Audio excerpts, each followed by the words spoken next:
Hey everyone, Reese here once more with another ramble, another late ramble as it happens, because this will be going out on Monday. And I originally intended for these to go out on a Sunday because people tend to listen to this kind of thing at the weekend rather than just on a random Monday afternoon.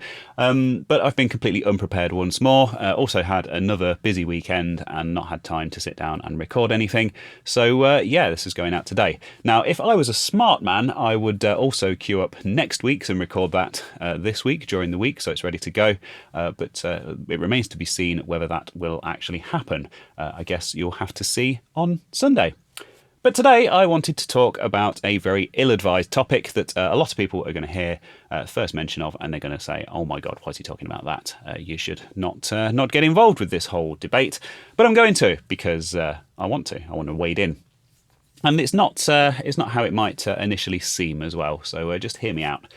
So I wanted to talk about the retro problem. Now, if you're the kind of person who's permanently online, spends all day refreshing Twitter and Instagram and all that kind of stuff, you probably know what I'm going to talk about. If you're not, then you're incredibly lucky, and you're probably better off just avoiding the whole thing. Although, to be fair, it's all kind of in the past and blown over now anyway.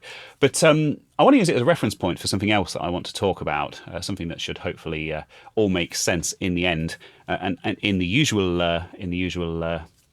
way that I do. I'm going to ramble a lot, and eventually, hopefully, it will all come to some kind of conclusion eventually, or maybe not. So, a few years ago, there was a chap called Richard Varty, and he started a YouTube channel called Top Hat Gaming Man. Now, this Richard Varty is he was something to do with wrestling, and I'm not really into the world of wrestling, so I don't quite fully understand. I don't think he was actually a wrestler. He was like an announcer or something, or I don't know. But he played this character, this posh evil guy that wore a top hat, and he was like the bad guy in this wrestling situation. And he carried that character through and decided to use it for a YouTube channel and called the channel Top Hat Gaming Man. So yeah, it's a retro gaming YouTube channel presented by a posh guy in a top hat. Or yeah, well, I think so. I'm not actually a regular viewer of his channel, and I'm not really saying that. You know, that's no judgment either way. And I'm not really saying that to kind of distance myself from the situation or anything. But it's just it's kind of retro gaming content. You know, show some footage from the game and talk about the history of the game and that kind of stuff. And it's not really the kind of stuff that I watch. So yeah, I think I've seen a couple of his videos over the years. But anyway, that's all by the by. And yeah, so he made videos for a few years, and then a couple of years ago he made a video all about a game called Streets of Rage. I think it was Streets of Rage 2. It was one of the games in the series anyway. And in this video he talked about a chap called Ray Harryhausen, who was an animator back in sort of the old black and white film days. He used to do like stop motion animation for stuff like Jason and the Argonauts and that kind of thing. You know, like armies of skeletons coming to life and sword fighting and that kind of stuff. Really cool stuff. Really like awesome practical effects in the days before CGI. And yeah, so basically, I think the Streets of Rage animators had kind of cited this guy's work as an influence, and obviously, of course, that was mentioned in the video, and either Richard, Top Hat Gaming Man, or his editor googled the guy's name, went out and found a photo of him, stuck that in the video and stuck it up on screen for a few seconds while he talked about this guy's influence on the artwork of the game. And of course, video goes out, people watch it, you don't really think much more of it. So in the meantime, Richard's wife, Chloe Varty, starts her own YouTube channel as well. And her kind of subject matter is very similar to his, and the kind of style of video and stuff.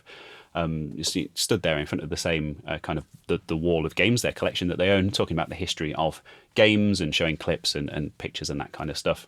Her channel's called Lady Decade, by the way. I don't know if I mentioned that. Her channel takes off quite quickly and becomes quite well established. Obviously, she's it's a difficult subject to address, but obviously because she's female, she obviously gets a bit of abuse from people and that kind of stuff, which you know, it's very unfortunate that women feel that they can't have a voice in our kind of you know, in our area and that kind of thing, just because of the trolls and that kind of thing, and also because I think her husband had kind of made a few enemies along the way as well, for various reasons that I won't go into.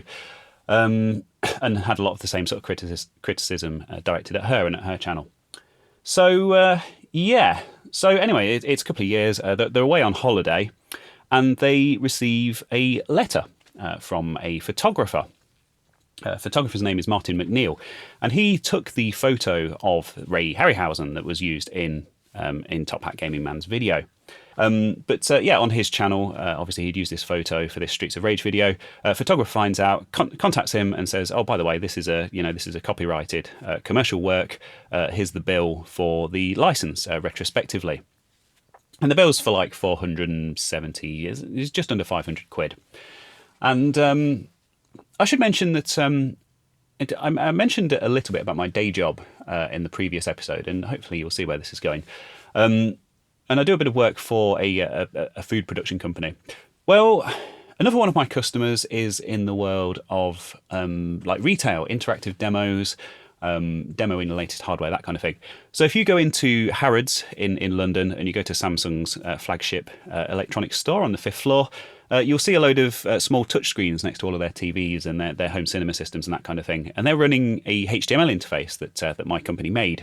And if you press buttons on there, it triggers playback on the TVs. So we have these network media players. That's what the company that we partner with do all of the hardware.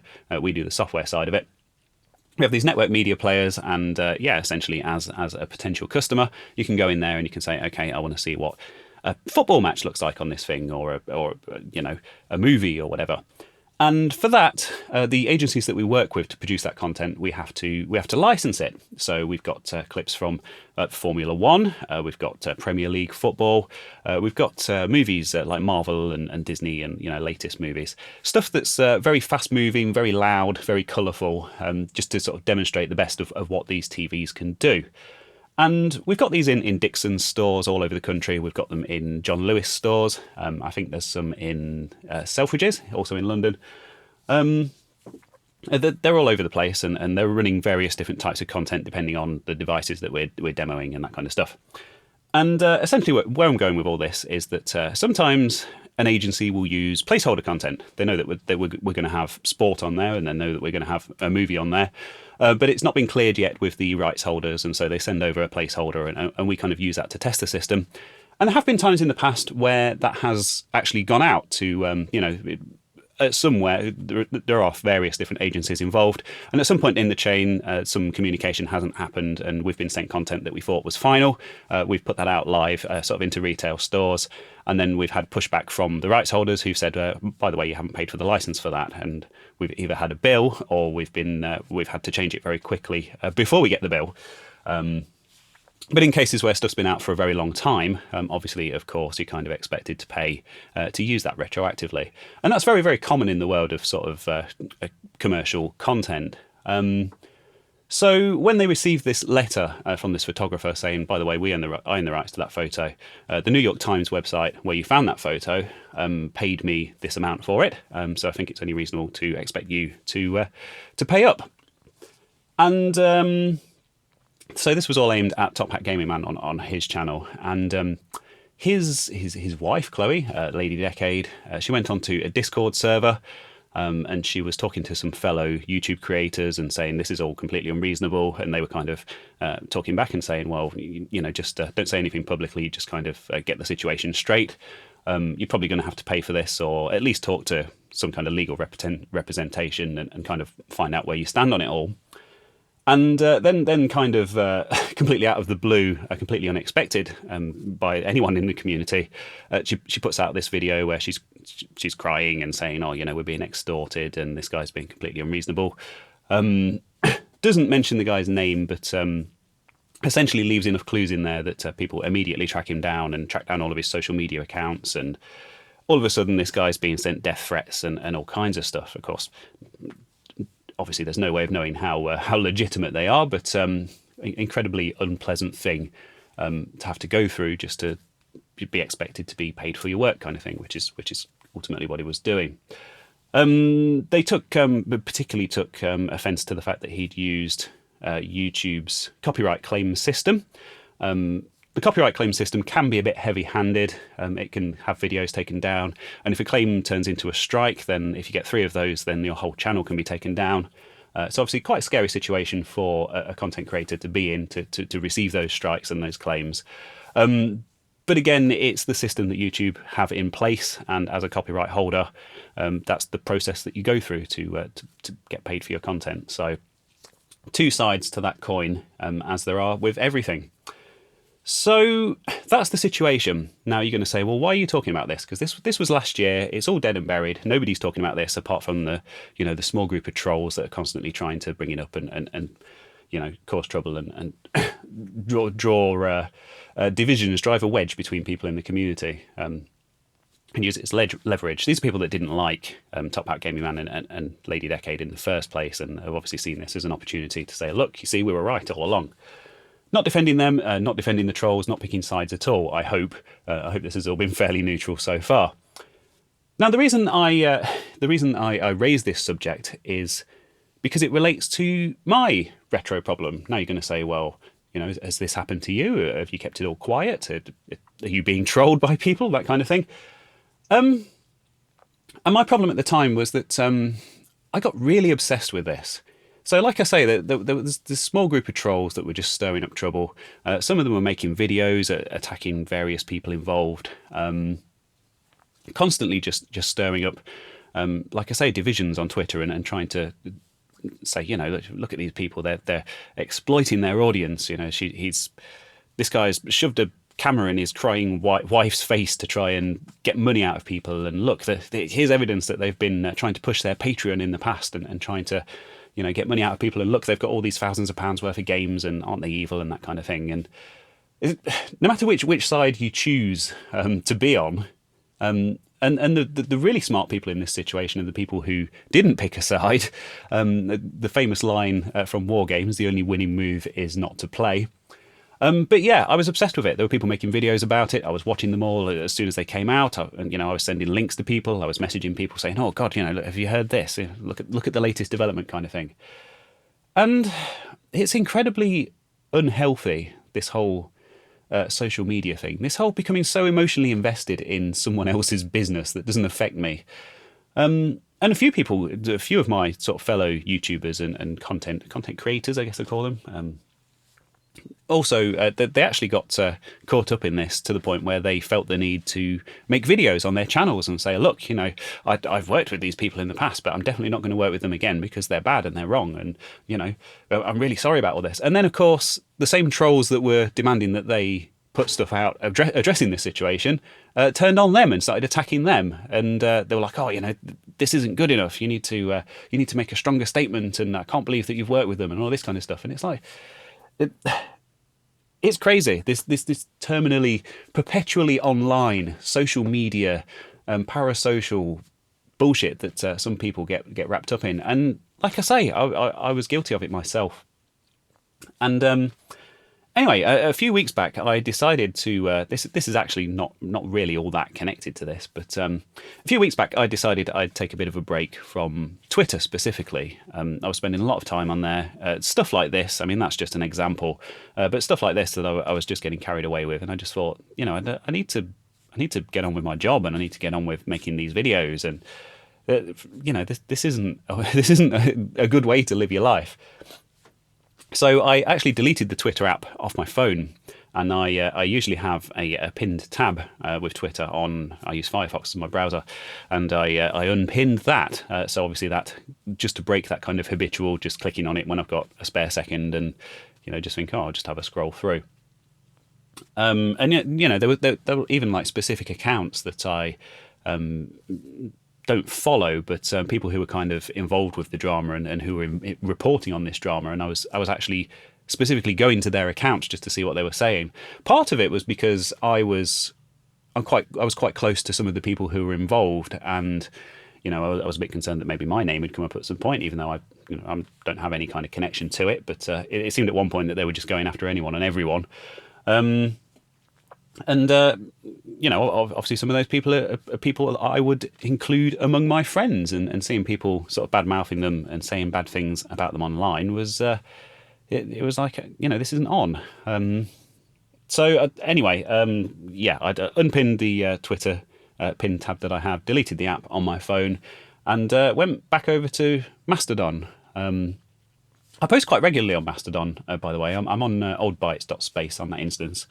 Really different community over there. It has its own set of problems, its own sort of set of politics and things. I know they don't like to admit it, and obviously Twitter's the big evil, and Mastodon's kind of the safe space and the refuge from all of that. But like any sort of big online community or any community, of course, it's going to have its own set of disputes and disagreements. And there was one run in I had with someone where I was talking about they were talking about retweets and about quoting other people and that kind of stuff, and I'd seen a few people asking for it on Mastodon, and I posted something very innocent, just saying, what is the utility of kind of copying this one specific feature from another social network? Mastodon's kind of its own thing. And there was one guy who really, really took offence to that and started bombarding me with all these messages and calling me a snowflake and all sorts of stuff. And it just didn't make any sense. He accused me of being a racist, and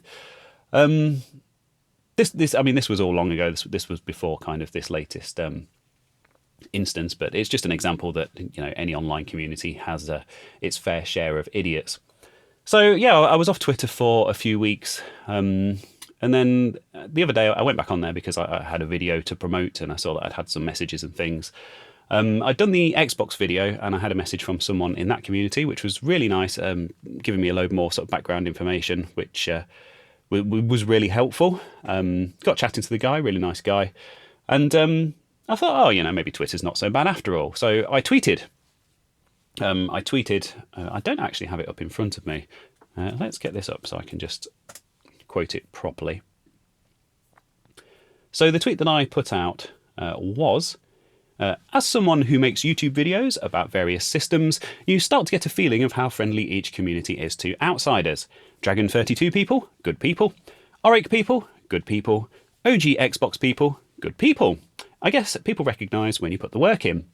And that was a direct response from the message, to the message that I had from this Xbox person. It's like, he'd recognised that I put a lot of work into my video and sent me some more information on some of the stuff that I'd been talking about. And that tweet has had a lot of interaction. And I had some DMs from people, and I've had some replies from people. And the surprising thing is just how many people took that tweet as a negative thing.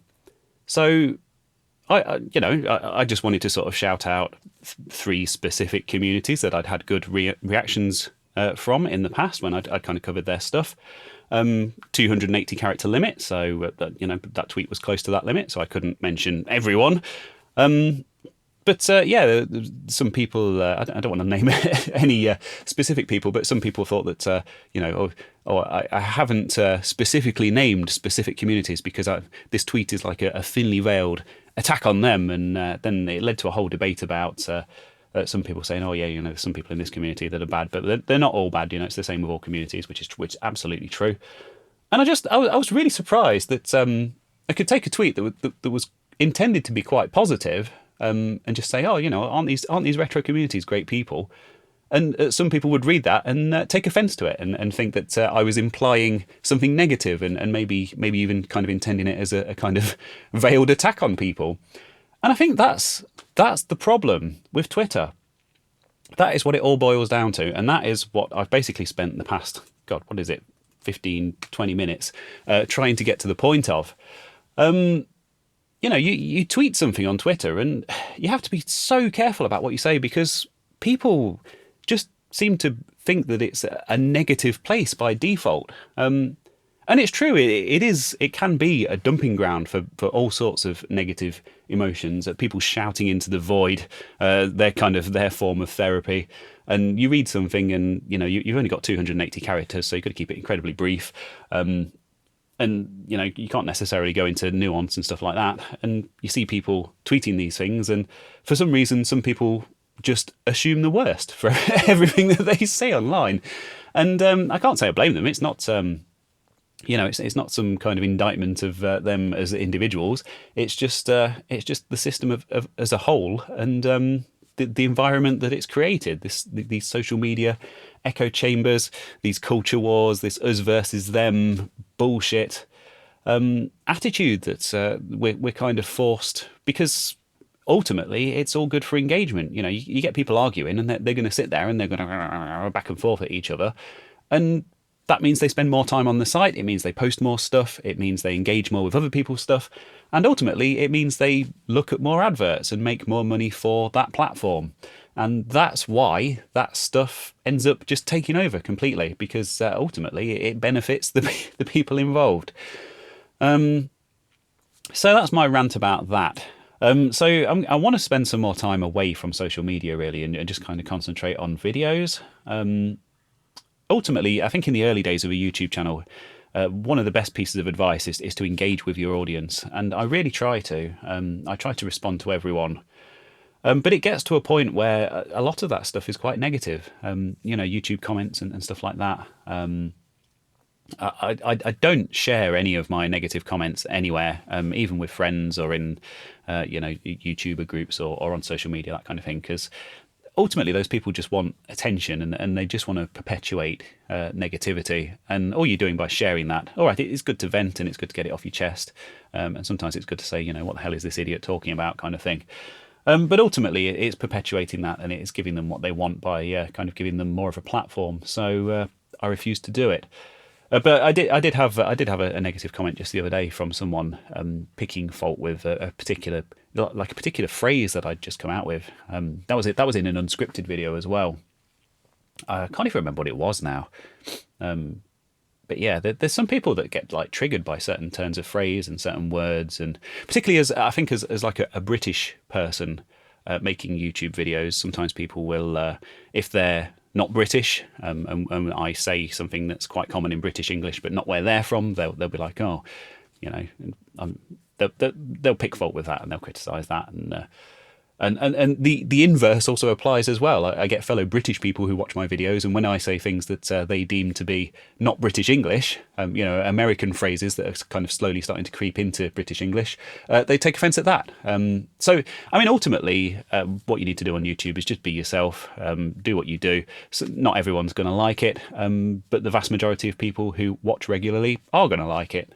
So just why waste your time thinking about the people that don't? It's not worth changing what you want to do and moulding yourself into something that you don't want to be for the sake of people that don't like you anyway.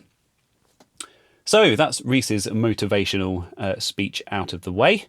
Seems I've still got 5 minutes, and there is something else that I wanted to talk about in this ramble. So let's just go back to my other document. And so just on a completely different topic, I say a completely different topic. It is related to the whole YouTube stuff. I watched a video just the other day on a channel called Jevon Dovey. It's not his main channel; it's his second channel. I'll obviously link it in the usual places. And he does his main channel. He does travel videos. It goes all over the world, and makes these really cool, epically shot videos with drone shots and all that kind of stuff. Really, really cool stuff. And he set himself a challenge. Now, his challenge was to grow his second channel, and he did that using YouTube Shorts. Now, I appreciate a lot of people listening have probably just turned off, and I just want to say I don't watch YouTube Shorts. I've never gone to the YouTube mobile app and gone to Shorts and just flicked through them. I have done on TikTok in the past. That was another one that I ended up spending too much time on and ended up uninstalling.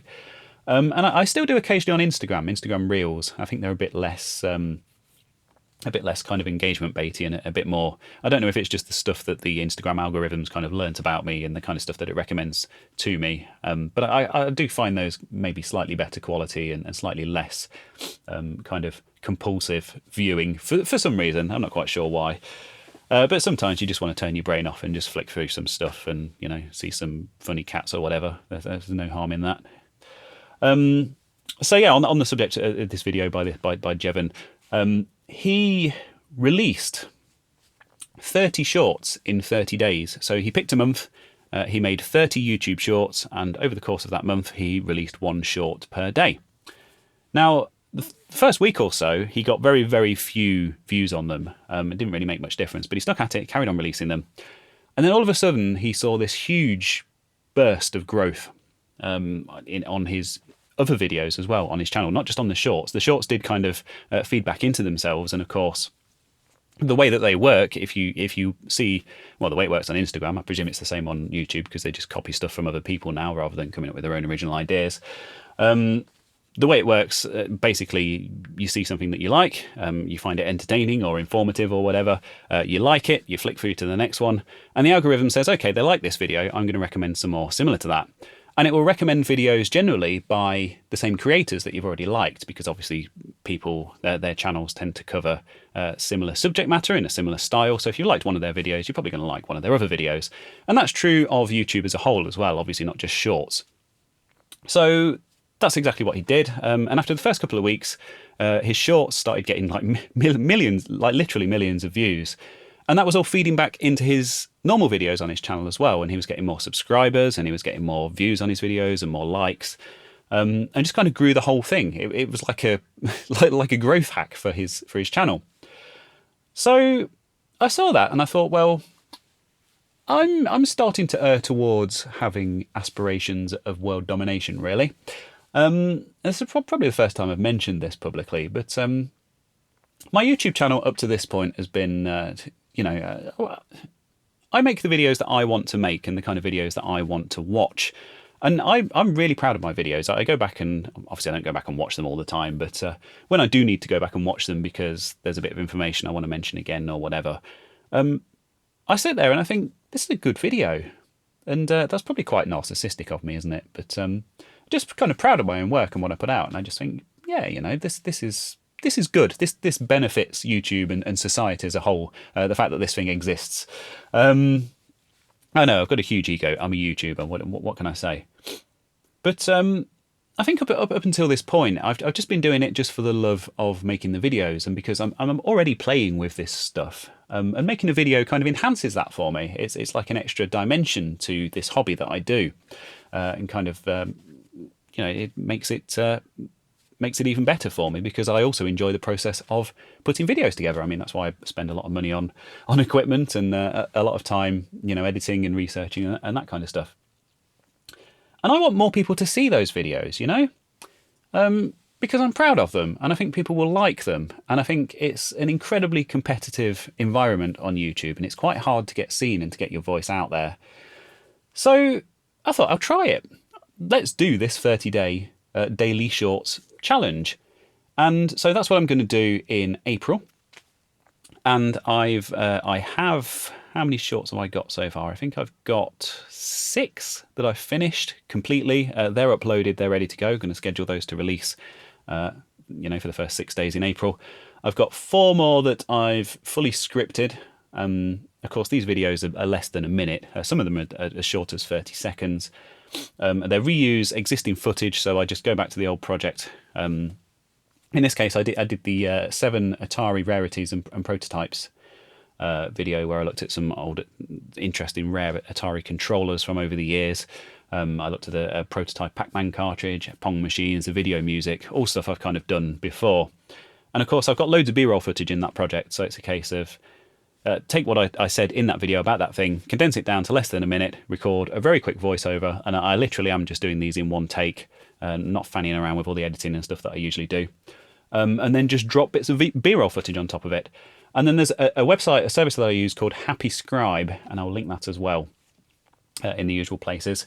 And what that does is it does an excellent job of automatically transcribing your videos, so it can pick up on what you're saying and add basically hard-coded, baked-in subtitles on top of those, which you need on shorts and reels and TikToks and that kind of thing, because a lot of people watch them with the sound off or whatever. But yeah, it's just kind of the done thing over there. And like over the course of a weekend, I basically made 10 of these things with very little effort, even though I had a lot of other stuff on and I was working on other videos. And it's quite fun to just sit down for half an hour and just kind of pop one of these things out. So I'm going to do that, and I'm going to see what difference it makes to the channel. Obviously, like I said, this other channel that I watched that did it was into travel stuff, and I think the format maybe suits that a bit better than what I'm doing. But mine are they're kind of educational, so it's like a did you know. Did you know about the Atari CX10 joystick, which predated the CX40 joystick, which we all know and love? And here are the internal differences. Here's how different it feels to use.